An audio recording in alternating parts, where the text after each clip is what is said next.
Assalamualaikum warahmatullahi wabarakatuh.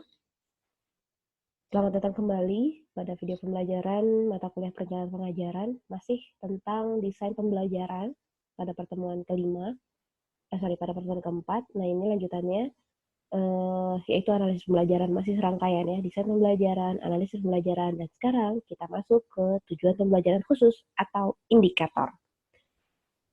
Langsung saja kita ke definisinya, bahwa indikator itu adalah perumusan perubahan tingkah laku atau kemampuan yang diharapkan dimiliki oleh peserta didik setelah mengikuti suatu program pengajaran tertentu. Perubahan tingkah laku. Jadi indikator ini mengandung sebuah kompetensi khusus.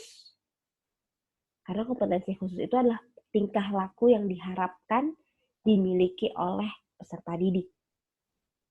Oke ya, semoga semakin berangkai itu, apa itu kompetensi dasar, kompetensi umum, kompetensi khusus, indikator. Semoga kalian sudah mulai semakin akrab dan mengetahui perbedaan-perbedaan istilah tersebut. Kalau masih bingung, jangan sungkan untuk bertanya di kolom komentar. Oke, ini tentang indikator. Nah, dalam indikator juga ada rumusannya, sama seperti kompetensi dasar. Ada rumusnya, indikator pun ada rumusnya. Kalau yang kalian lihat di silabus, kan begitu aja ya.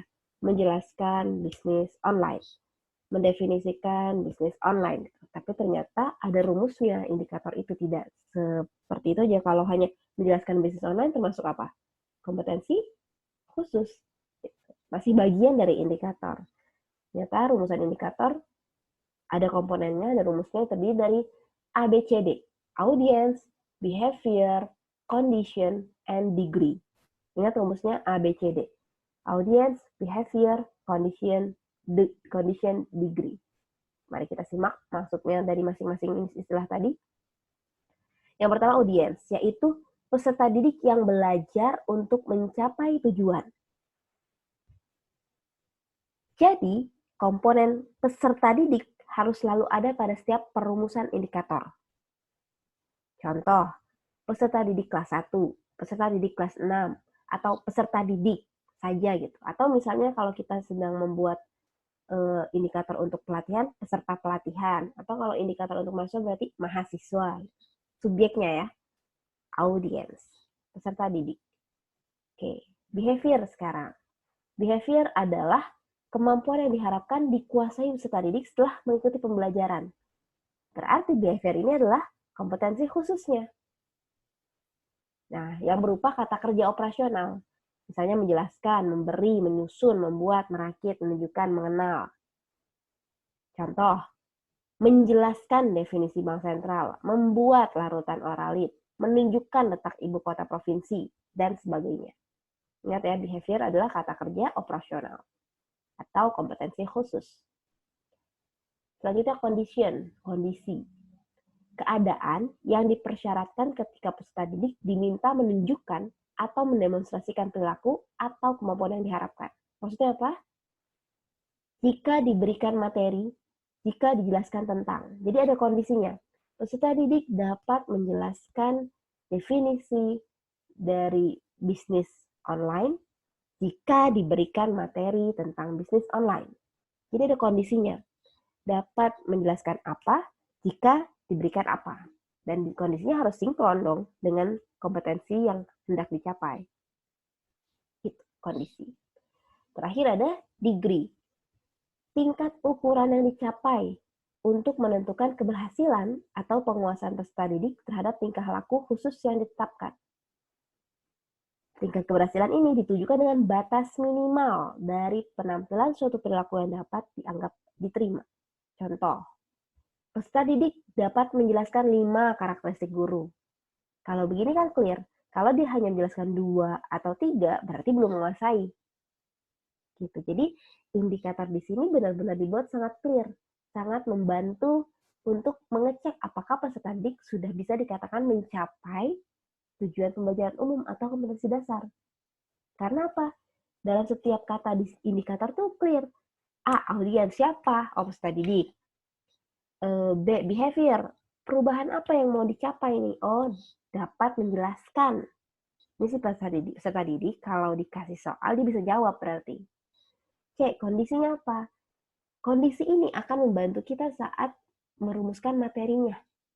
Gitu. Jadi jika diberikan materi tentang A, jika diberikan materi tentang B, nanti ini akan C ini akan membantu kita dalam membuat materi-materi yang akan kita ajarkan nanti. Dan D, degree ada batas minimalnya. Jika dapat menyebutkan 5 karakteristik. Jadi kalau dia cuma nyebutin 2 atau 3 berarti belum lulus. Atau dapat menjelaskan dengan benar. Dengan benarnya juga, dengan kata dengan benar itu juga sudah bisa menjadi degree. Atau dengan 80% benar gitu. Jadi ada degree-nya. Nah, ABCD ini akan sekali lagi akan berpengaruh pada perumusan nanti ketika kita menentukan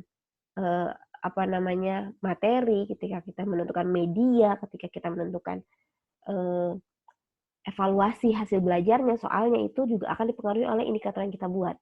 Jadi harus benar-benar clear ABCD-nya. Nah, ini contoh indikator. Peserta didik kelas 11 SMK akan dapat mendefinisikan pengertian bisnis online dengan benar jika diberikan materi bisnis online. Maka audiensnya adalah peserta didik kelas 11 SMK. SMK juga bisa masuk ya. Behaviornya akan dapat mendefinisikan. Atau kalau kalian mau highlight dari akan dapat mendefinisikan pengertian bisnis online juga boleh.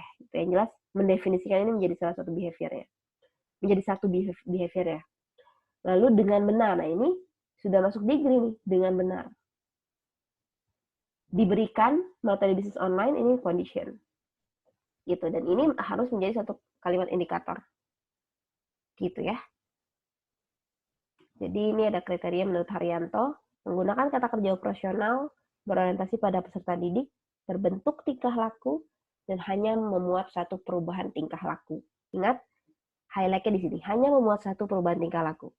Haram hukumnya jika dalam indikator mengandung lebih dari satu perubahan tingkah laku.